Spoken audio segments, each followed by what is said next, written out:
What's good, party people? This is According to Woods, and I have the honor and privilege of talking to a student and prospect out of the Team Vision Dojo in Florida. She's also a Team Vision, aren't you a tag team champion currently? Yeah, I'm the tag team champion and I'm also their women's champion. So two Two titles. times, two times. She's the one, the only Tanaily.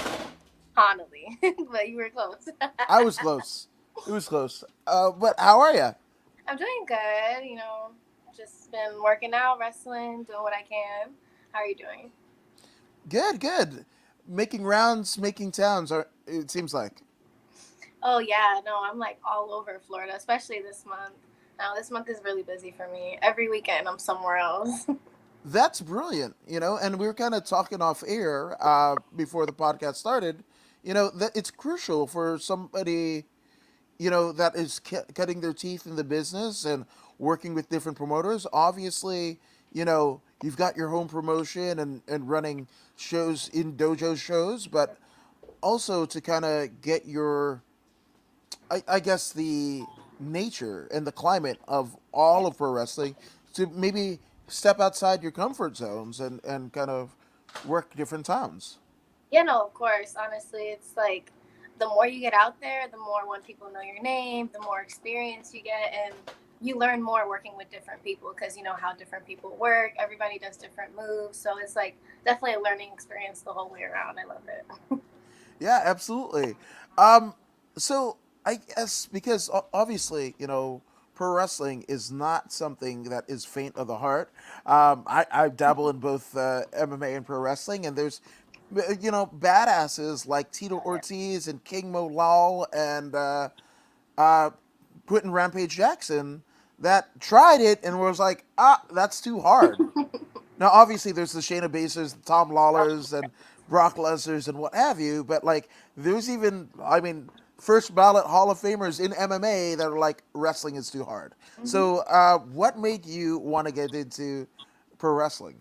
Awesome question. No, so I actually started off amateur wrestling. Mhm.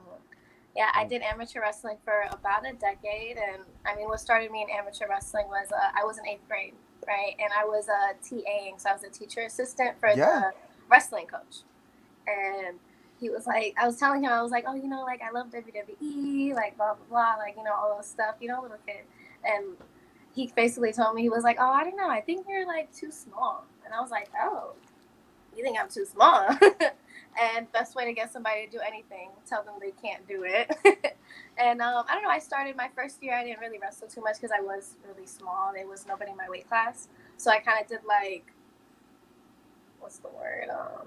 Just like I did matches with people on my team, basically. Yeah, yeah, Yeah, absolutely. and it was like I don't really count it, but once I got to high school, I did awesome. It was great. I got fourth at state my first year, second my second year, and then the last 2 years I got first place. I was a two-time state champion. Yeah. I went Whoa. off to do it in college. I was nationally ranked actually every year in college, but I wasn't able to wrestle at nationals because I always got hurt like a week or two before. So it was kind of tragic. But once I graduated, I was like, hey, I kind of started this thinking it was going to be like WWE. So why not go into the pro wrestling route? And that's what got me here. I think that's brilliant, and when I do this in my head because my head is in both words, so to speak. So, what if MMA had came around in the '70s? You'd see like the Briscoes and the Oh, yeah. Funks, almost the same as you see like Nick and Nate Diaz today, right? Or of the last 10 years, rather. And Florida, right, is a hotbed for amateur wrestling. Oh, yeah. One thing that California, unfortunately, doesn't have a lot of. Of course, there are wrestling clubs here, but I really feel like once you get down to the Midwest into the East Coast, like wrestling, you go Florida all the way up to the Northeast, and it's just like wrestling, wrestling, wrestling, what have you. Yeah. So it's kind of cool that you do have that in your background because especially if you look at Florida wrestling history, you've got, the Grahams, Eddie Graham and the Mm-hmm. Florida Snake Pit and what have you. Those guys were shooters. Mm-hmm. You know, like wrestling's so big, and especially like when I was doing it in high school, you see like, man, these girls are wrestling. I was actually I was captain of my women's team, but I was also on the guys varsity team. Whoa. So I wrestled like in both of them. Like Yeah. it's definitely like I don't know. The guys definitely helped me learn so much. That's why I got so good, honestly. But wrestling with the girls is different, because those girls they fight like they know what they're doing in there, and especially in Florida. Honestly, Cali's another state that has really good women's wrestling. What other Texas? Yeah. There's a few that like I was on the national team, so the Florida national team. So when Florida would go against like Team Cali or Team New York or whatever, I would always be there. So I would see like all the different like how you could see how many like some teams have big teams, some have like maybe three girls. So it's crazy to see how it varies from state, honestly. Even though it was like what 4 years ago. Yeah, absolutely. And also the support, right? Because there's a lot of it's just like the Olympics, right? Yeah. If you're a gymnast or a wrestler, there's a lot that goes into it.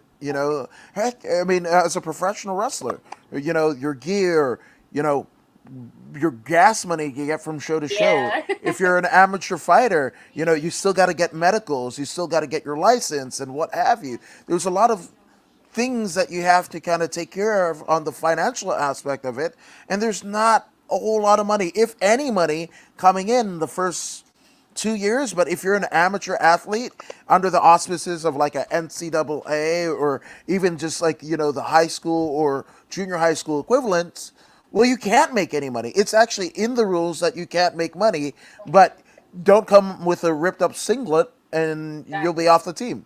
Hmm. It's crazy. I mean, especially now, I've noticed. Like, I was once I graduated from college, I was actually I was a counselor for a while. So I just for a year, substance abuse counseling. So I did Wow. that for a year just to like save up. I was like, all right, let me do this for a year. Let me save up as much as I can, so that once I can get like full ride into the wrestling stuff and like travel as much as possible, like quit my job. So that's why I did quit my job and. I just like I have my money saved, and I'm like, all right, let's pinching pennies, trying to make sure I don't spend too much here and there, so that I can keep on going.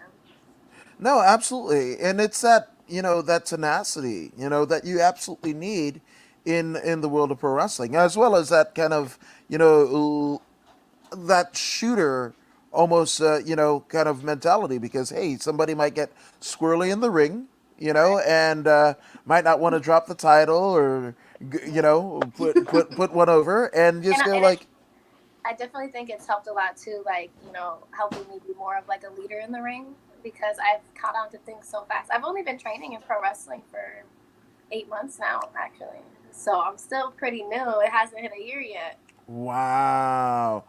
So let's kind of talk about some of that, because obviously, whether it be wrestling, whether it be, pro wrestling, amateur, Greco-Roman, right? And then maybe like soccer players, running 90 minutes, theoretically speaking, right?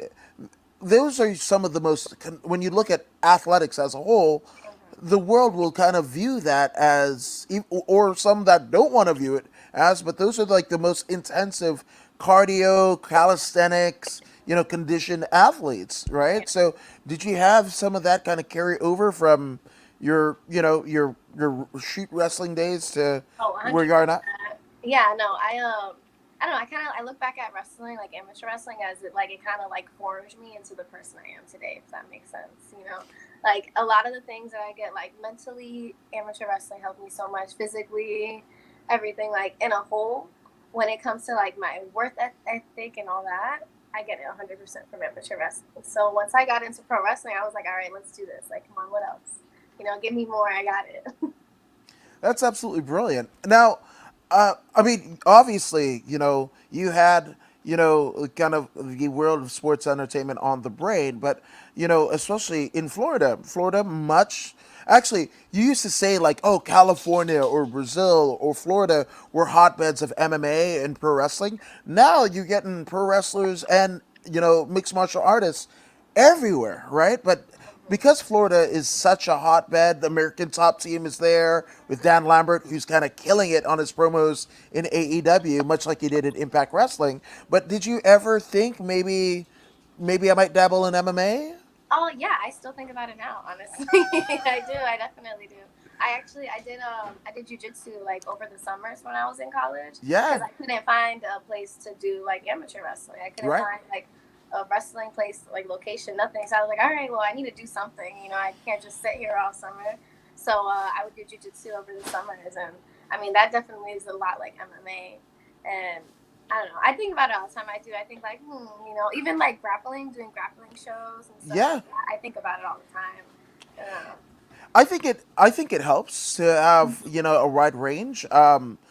You know, again, the Tom Lawlers, the Shayna Baszlers, the Ken Shamrocks and Dan Severns. There's a litany of people that have been able to do both. And in terms of like, MMA, Kid Cash, Thunder Rosa, um, uh, Scorpio Sky. Scorpio Sky actually did amateur MMA here in California, and also on some of those same cards is Daria, who is now Sonya Deville Yep. in the WWE.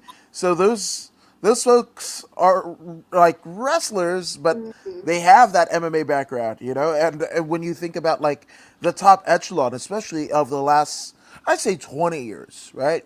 You look at Samoa Joe, you look at Davey Richards, you look at Brian Danielson. You look at all of these guys, and I mentioned the guys, but there's a lot of girls. There's Lufisto, Nicole Matthews. There's a lot of people that have ascended to the top echelon of pro wrestling by employing an MMA based style.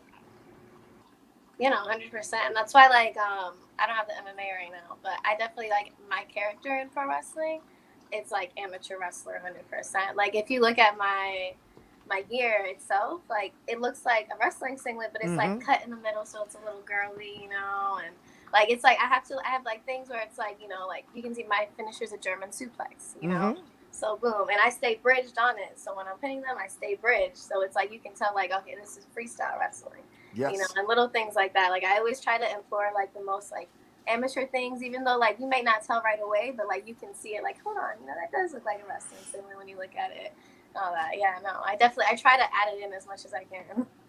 You see, folks, German suplex as a finish, not eight of them in a match. Ah, Oh my goodness, ah, no, and I'm like, dang, like, but I think the bridge adds like a little effect to it because you're like, oh yes. yeah, like that looks like a finish. Look at legit Layla Hirsch, man, who's killing Mm-hmm. it. It's kind of the it's a similar. I'm not going to say the same because you guys are different people, but it's very similar. But that's the thing. Like if you go to a bar, right, and Mm-hmm. see somebody get German suplex, that's a KO. Right, That's exactly. You it's a can't jump on your head. KO. You know how to land, nothing. MMA, same thing, right? You can't if you can't race, you get dropped on your head, and it's like Mirko Krokop used to say about his kicks. Oh, one leg hospital, other one cemetery, and it's Yeah. kind of the same. You either You get know, it's like paralyzed or you die if you get German suplex. right, But like it's literally like you can get paralyzed. Like I've seen somebody get paralyzed like in a wrestling match before. So imagine, I remember like when I was thinking about my finisher, I was like, dang, like I was thinking about it so hard. And my trainer, he was like, like why don't you just do a German suplex? Just bridge it up. And I was like, you know what? Like I remember when I found out I got like a college scholarship. So um, in high school it's folk style wrestling, right? But then in mm-hmm. college for women it's freestyle wrestling. So you're Right. allowed to do Germans and all those Mm-hmm. things over the head. So I did like 50 Germans a day, every single day on like a bag, just so Yeah. I was like, I'm gonna hit these girls with it, like I'm gonna do it. So then I was thinking about my finish, and I was like, you're right. Like I practice these all the time. Like I did my best to perfect these. Why not just include it? Like it's right there. It was like answered, like question answered for me.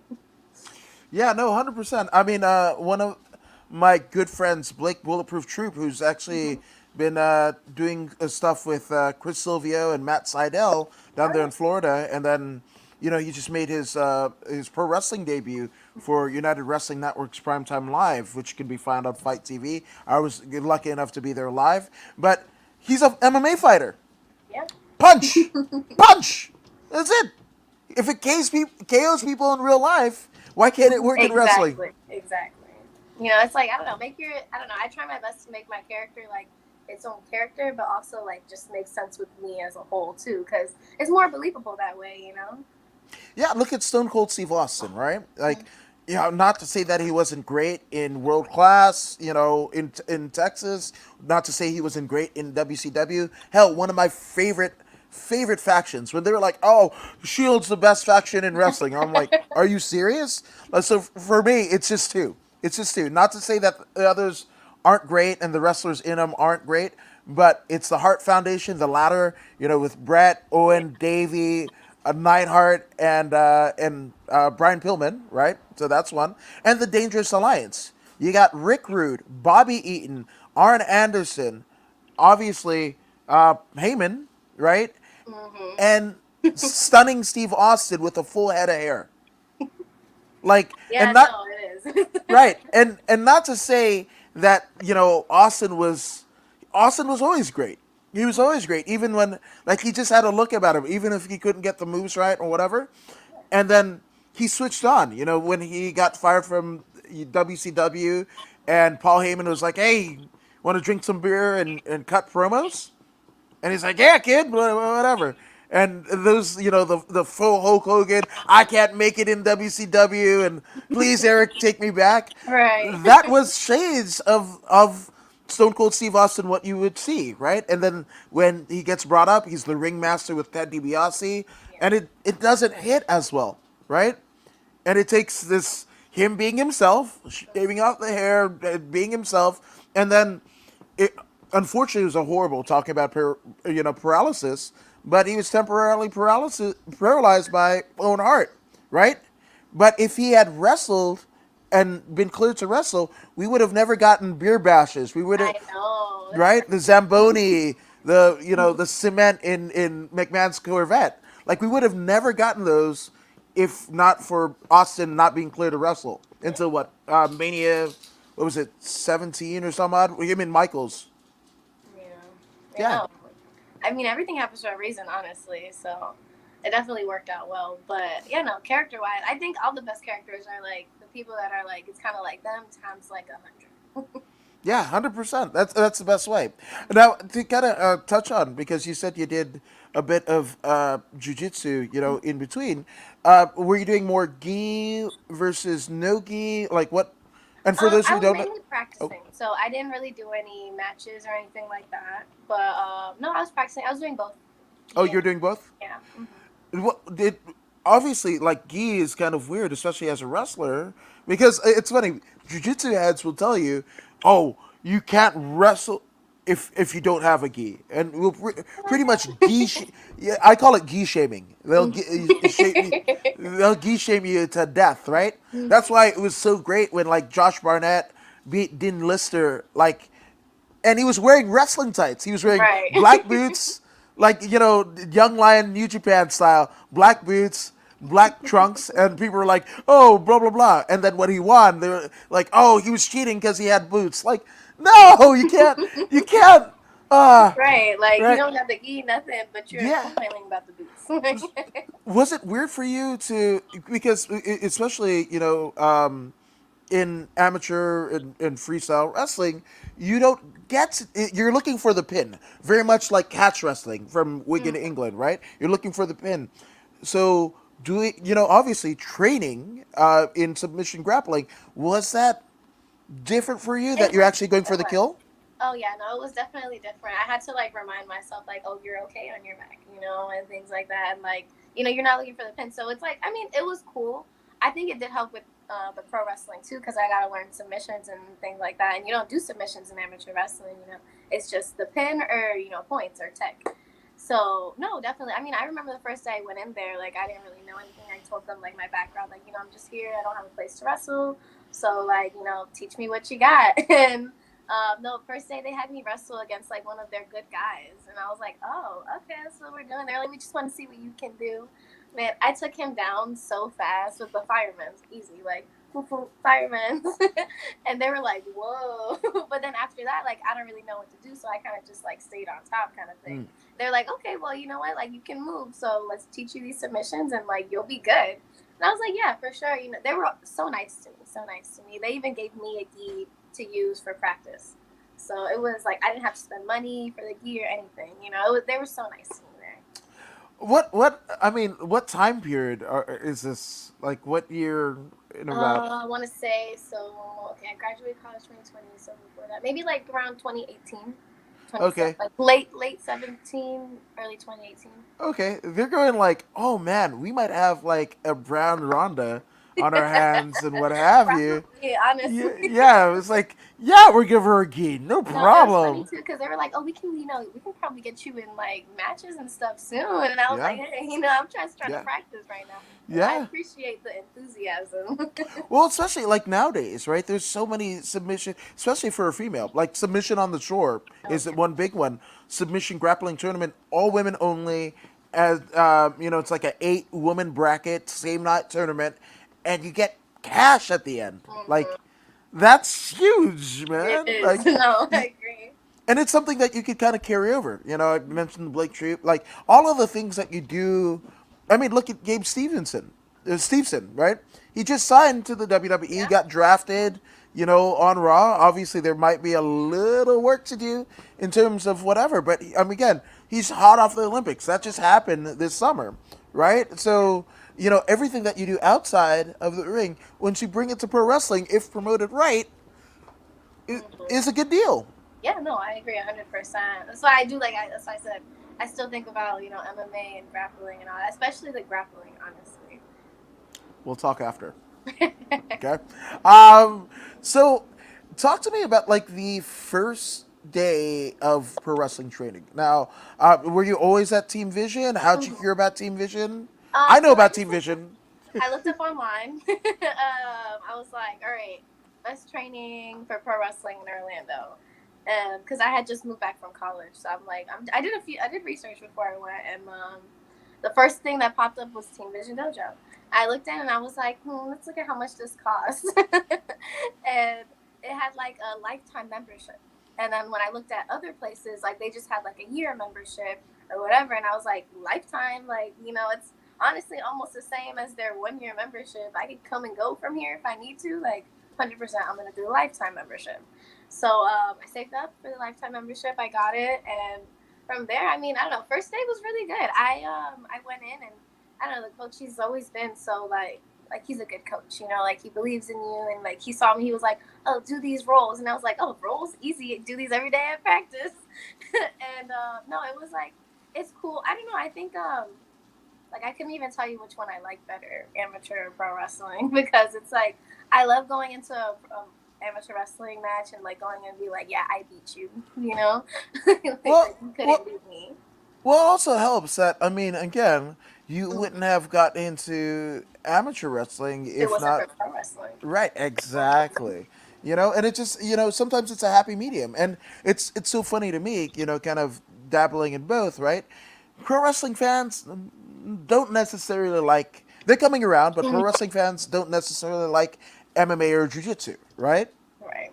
And then MMA fans are like, wrestling fake. I'm not watching it. But if you talk to wrestlers themselves and MMA fighters themselves, pro wrestlers love MMA. Look at Yeah. Vader's gloves. Look at Taker's gloves, right? And then you look at it, right? And MMA fighters want to be pro wrestlers. Hmm. Yeah, no, and like feeding into that a little bit. I remember being in high school, right? We had our girls wrestling team or whatever, and people would be like, "Oh, you guys wrestle? It's like WWE, right?" We're like, "No, it's not fake. No, I'm really wrestling out there, And then like starting to do pro wrestling after that too.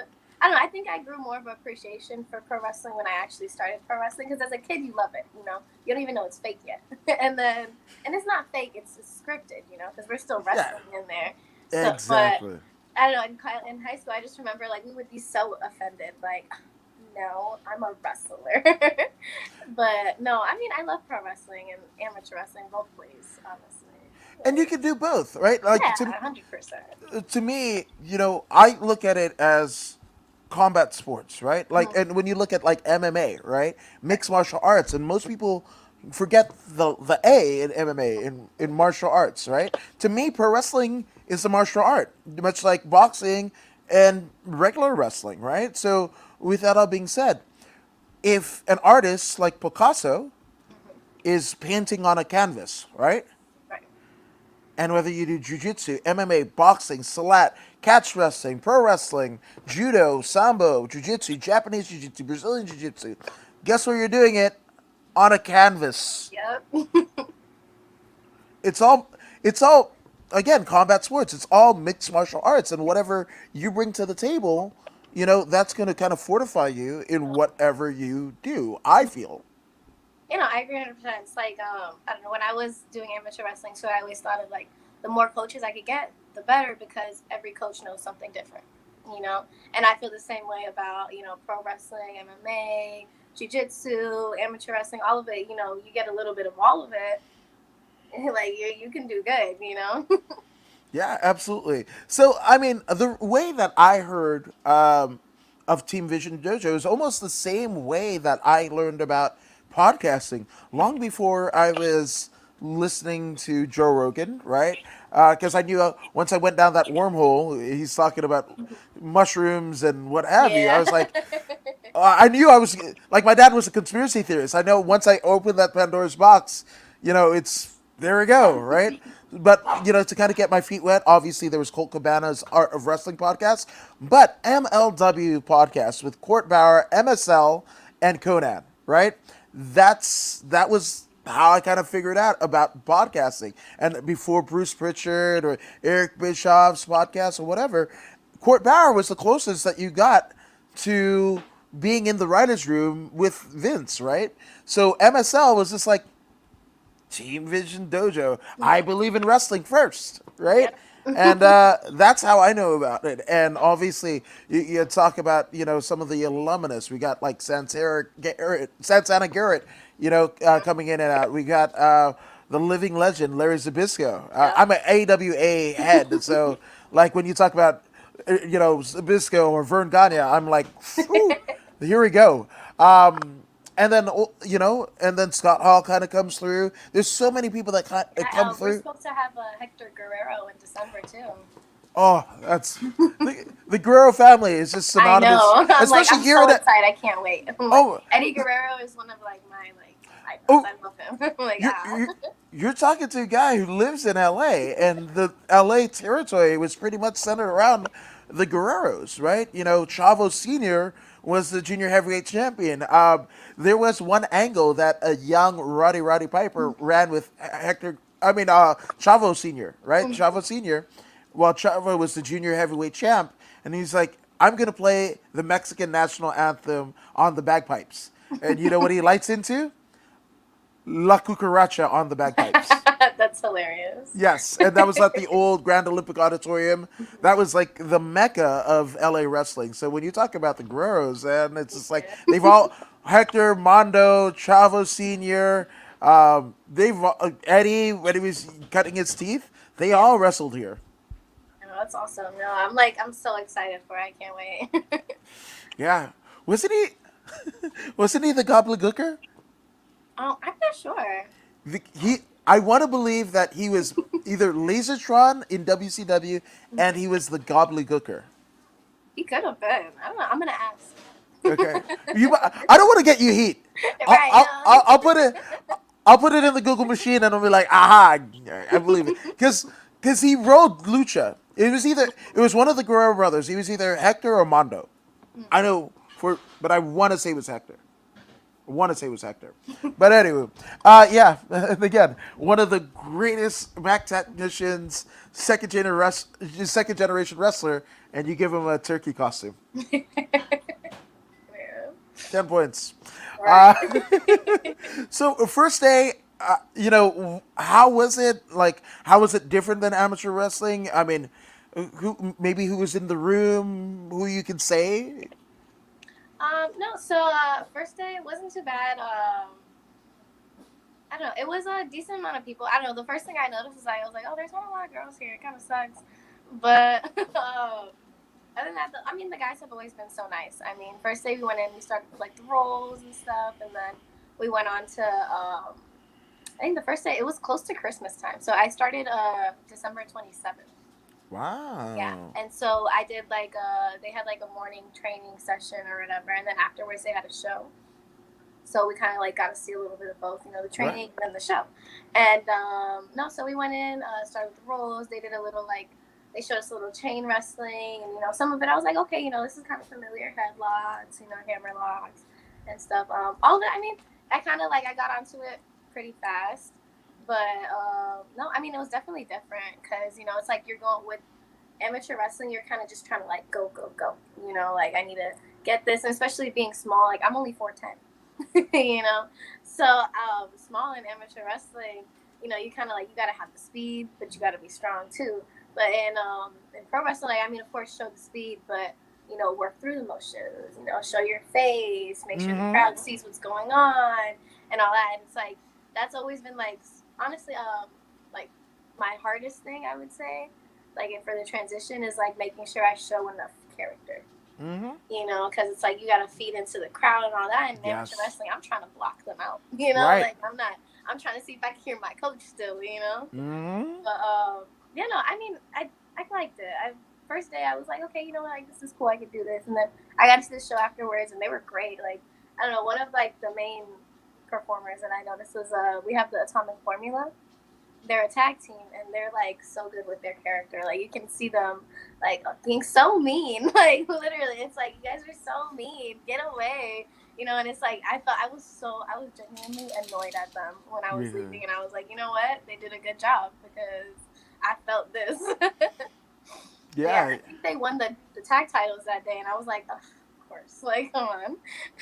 But Wow. in the ring too, they were so good. Like you could see them like they like bring leaders, and then like getting to know them now too. It's like like this is cool. Like I've had matches with them and everything, and like honestly, like one of my best like matches was with like I would say Brian Atomic, which he's on the Atomic Formula, and then Tone Haro, that he's pretty good too right now. That they're like they do so good. I like that atomic formula because like we've had like Peros Atomicos. I think it was actually Gory Guerrero and El Santo in Mexico. All right. So I've never heard you hear it if you're like a scientist or what have you, or at the Right. very least watch Dexter's Laboratory, right? But you Mm-hmm. don't hear it in wrestling. So I Right. like things in wrestling that haven't been done before, Mm-hmm. like Abaddon, right? And Oh speaking yeah. of Oh like yeah. maybe vertically challenged wrestlers, right? I Mm-hmm. think like with Thea Trinidad, with Abaddon, with legit Layla Hirsch, I say like the future for your size and type of wrestler, there has never been like a better time for you to come Oh yeah. in. I agree 100%.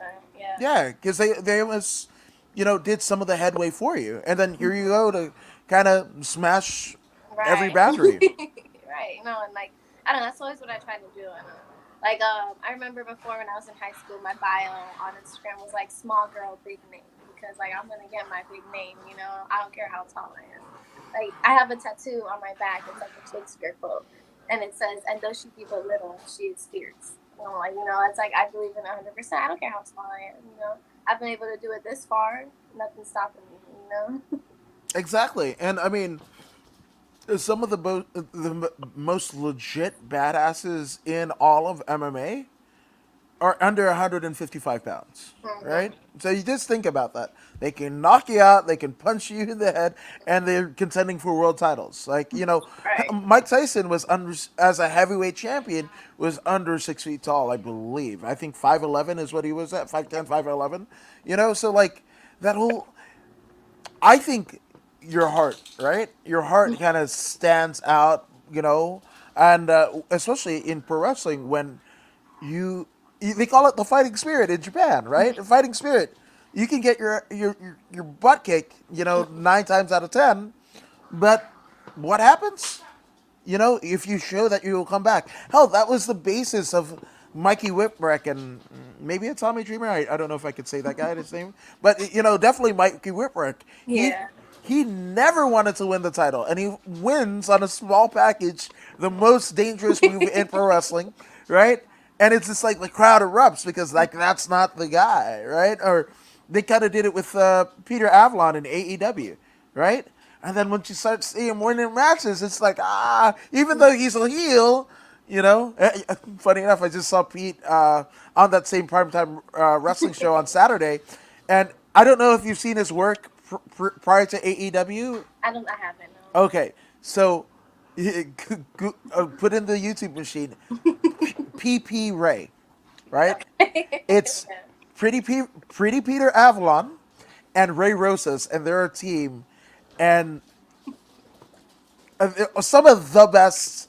Like, you want to talk about character work, you want to talk about chemistry in the ring, you want to talk about just being outside of the box of what. Like, I don't think they would work AWA, right? I don't think Vern Gagne would go like that. I don't think Eddie Graham would have, or whatever. But for today's day and age, it's like Right. Billy and Chuck for a different generation. And again, Pete is Pete, Ray Rosas is Ray Rosas, and they just. I mean, I think they were wearing like, oh, their their where they're built from, their hometown, is the land of the misfit boys. Right. They were Like wearing the out of the fish. box. Yeah, they were wearing fishnet Oh my t-shirts god. to the ring, and like booty shorts and what have you. It's great. Like, they're great, I'll but definitely look it up because yeah, it hundred sounds percent. interesting. 100%. But yeah, it's that's you could have that. You could have the FTRs. You could wrestling is best when there's different different looks to it. I Yeah, think. no, I agree. Like, you like the people that look different. It's different. It's something you haven't seen before, so you're gonna like feed into it more, whether it's a heel or a baby.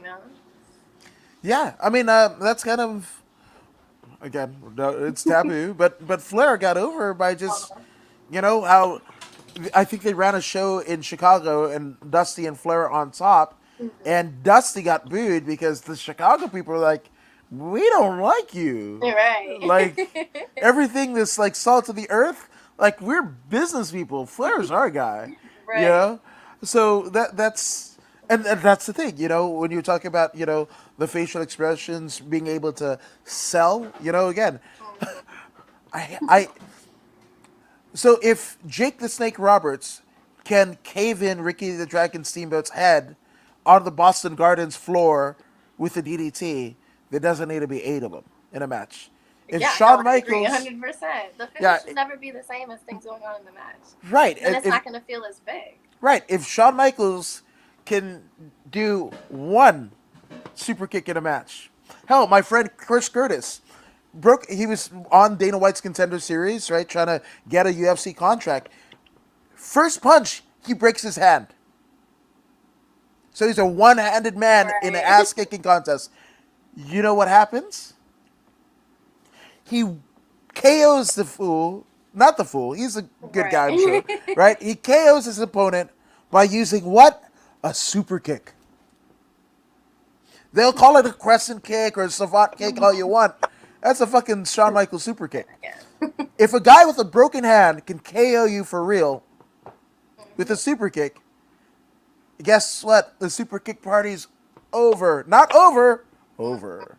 I mean, that's just my take. That's I feel what you're saying. Yeah. so that's the thing, and being able to kind of listen to the crowd, where like, I'm not gonna be a baby tonight. Hell, Yeah, like, no, and like, it's crazy because especially doing like these little shows everywhere, the crowd is what's most important. So you really have to fit into it. Sometimes, like, you go in thinking you're gonna do a match, and you have to like, all right, listen, we gotta switch this up a little bit. They're not feeling it. Like, they don't want chain wrestling. I gotta hit you. Like, mhm. it's you definitely gotta switch it. Some places like high flying stuff much better. Some places don't want it. Like, they just want you to fight. So you have to feel it out.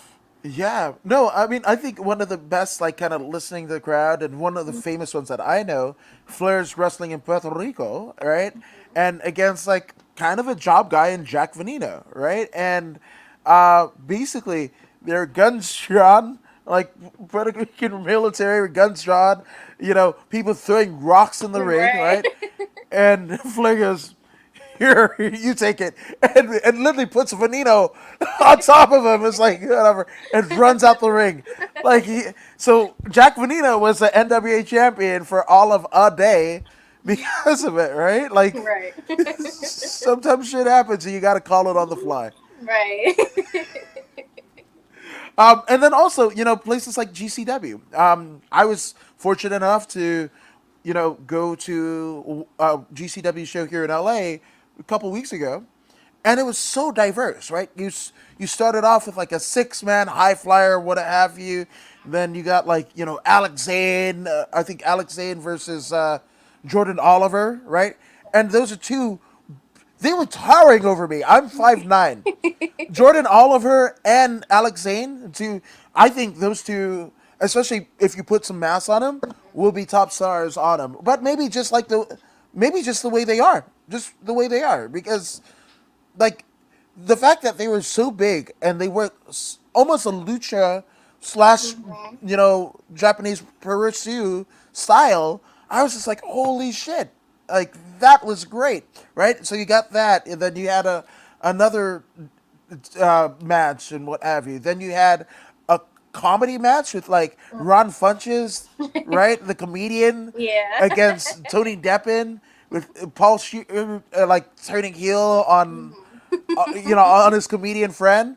And then you had like a death match with like G Raver and Alex Colon, Oh right? And God. then on top you got fucking Jonathan Gresham and fucking Minoru Suzuki on top, and the crowd was hot. Like Right. Rick, You gave them all these different things, yeah. you know? And but again, that's, to me, I think that's when wrestling does well. That's why I was so Yeah, because you've disheartened. seen different things, you know? Yeah, that's why I was disheartened by Wyndham Rotunda, Bray Wyatt, The Fiend release, because he looked completely different. He did completely different. Abaddon is completely different. Danhausen is one of my favorite wrestlers today, because I've never seen a Danhausen in a sport that has been around as long, if not longer, than boxing. Something Mm-hmm. that you could take from the pantheons of Greece that they use in the Olympics, right? I've Mm-hmm. never seen a Danhausen before. Yeah, no, and that's great. And that's what you want. Like, you want your character to be as different as possible, you know? And really, it's like, it's you. It has to be part of you, because if not, it's not going to make sense and it won't be as different, you know? Nobody's the same. So as long as you could, like, feed into that, oh man, you could definitely do it. Like, it's. Which I want to get into. Like, who were some of your favorite wrestlers growing up, or Um, now? I mean, growing up and now, so I always liked Eddie Guerrero, Rey Mysterio. I do a 619 too. I saw that on your IG. I was Yeah, like, I call yeah. it. So when I say like my catchphrase, I guess is Tanaily is all you want to see. So my 619, I call it AYS for all you see. That's great marketing. I hope you I know. get. I'm like trying my best. I do. I try my best. You know, it all comes from up here. That's getting an Orange Cassidy for me. Like, Thank you. Thank 100%. you. Yeah. No, that's brilliant.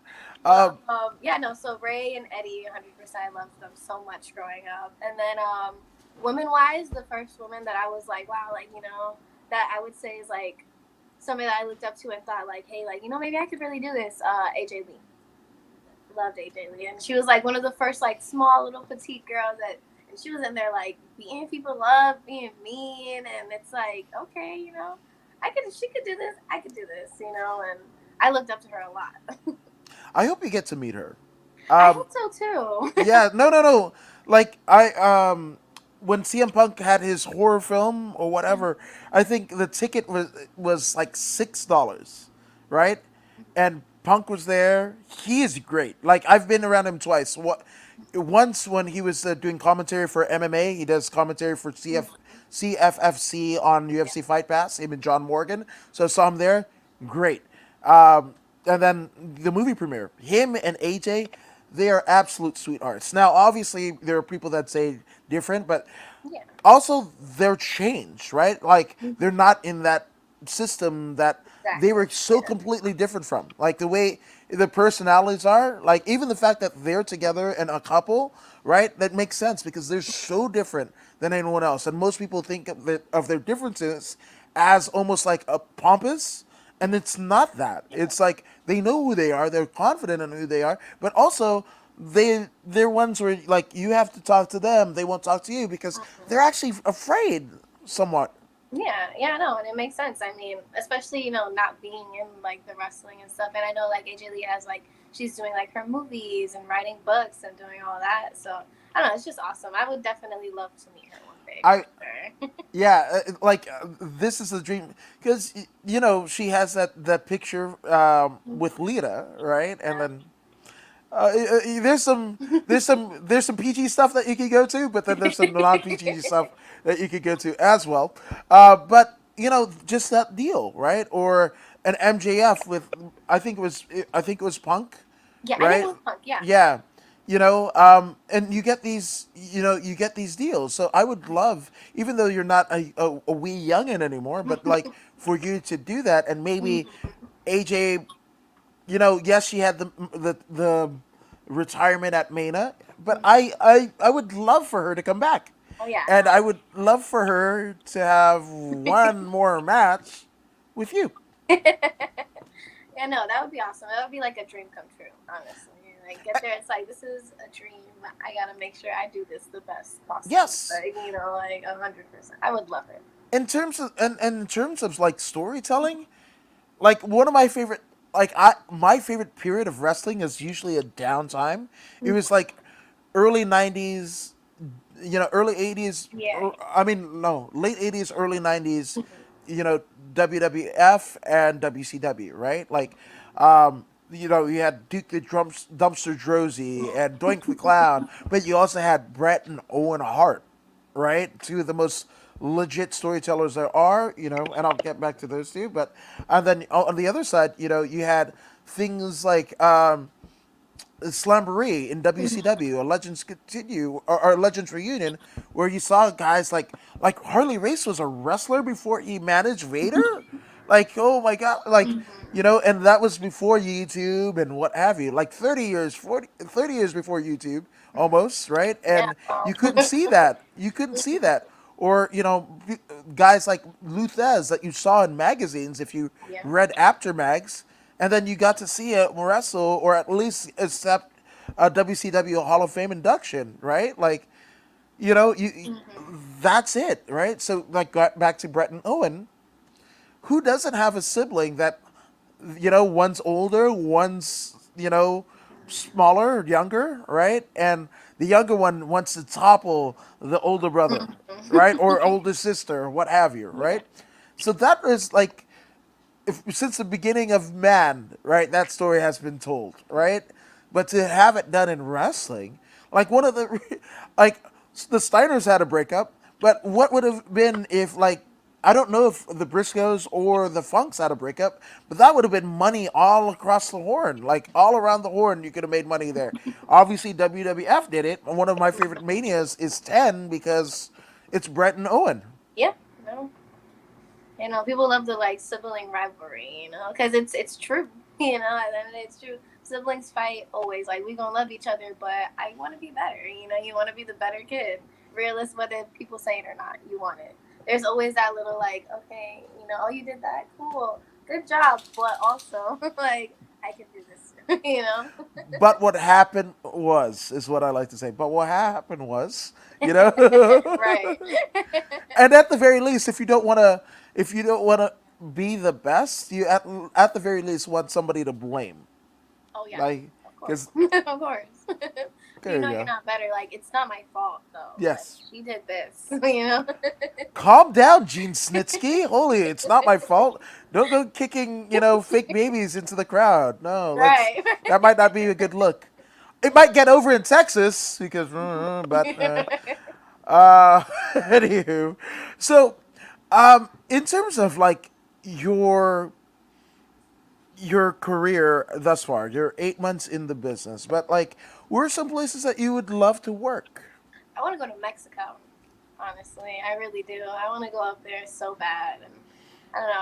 I want to learn the Mexican style 100%. Even Japan would be awesome. I do. I also want to one day wrestle in Puerto Rico because that's like my home. Yes. So definitely want to do that. But I would say like out of the country, first destination I want to go is Mexico because they have so much to learn from.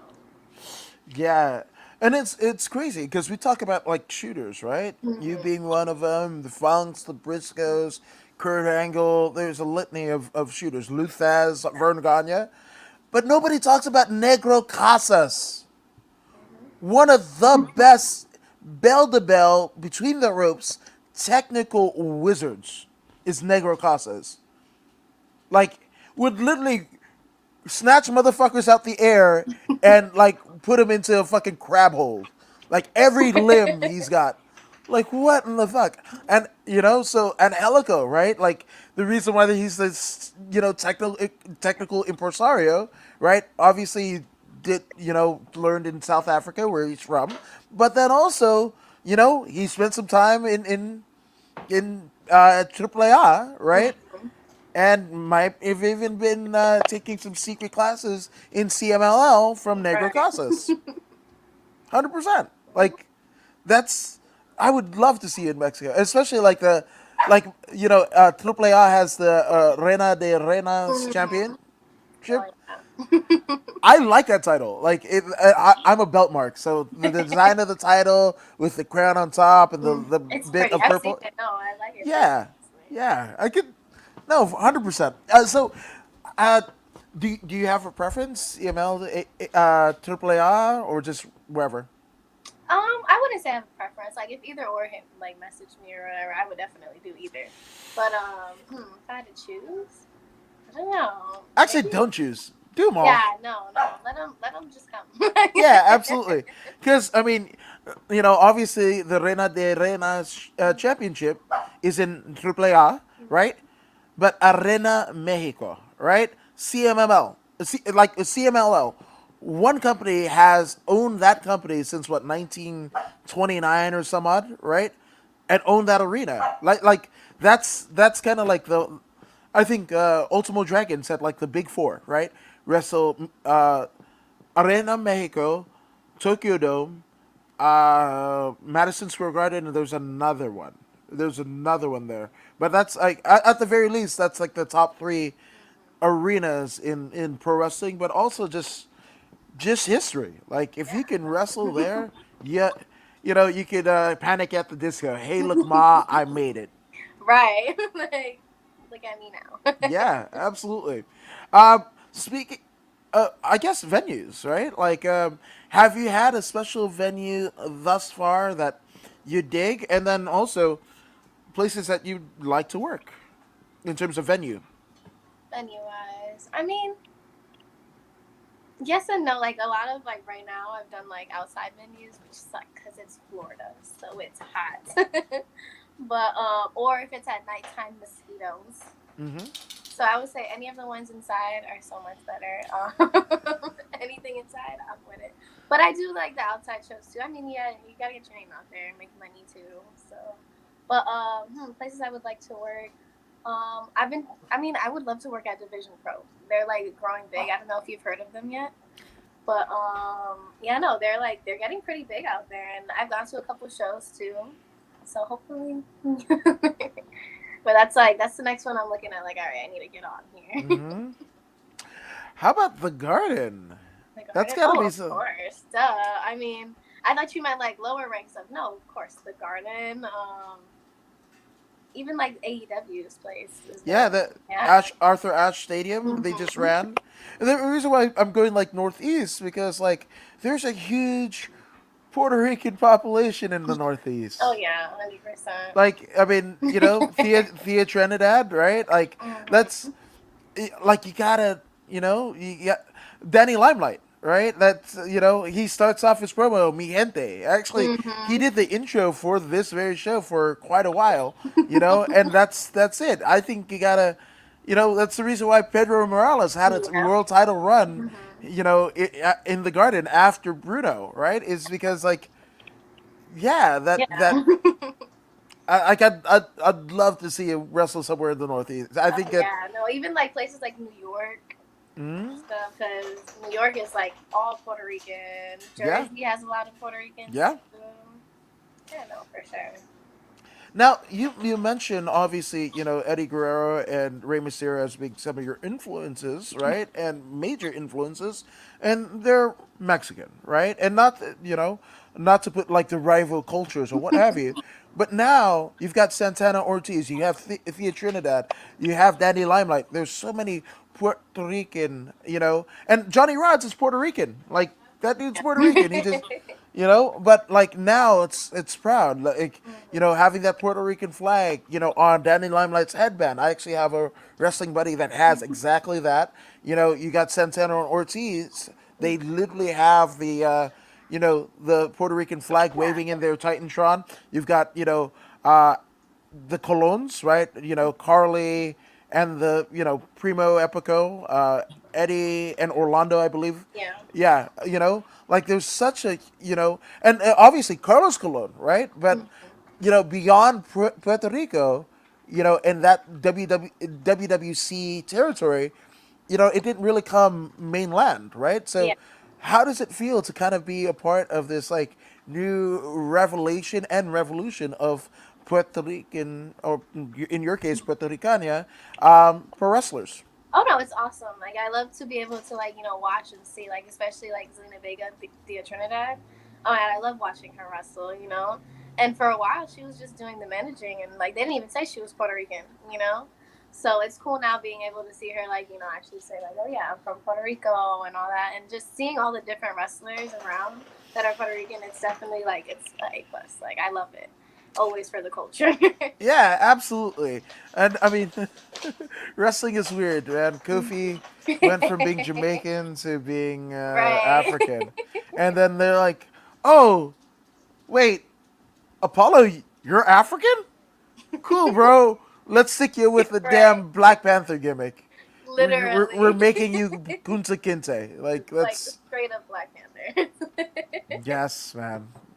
But obviously, thank you for doing this. You're absolutely tremendous. But um, before we go, I mean, there have been a lot of people who have been attributed to your success, obviously personally, but definitely professionally.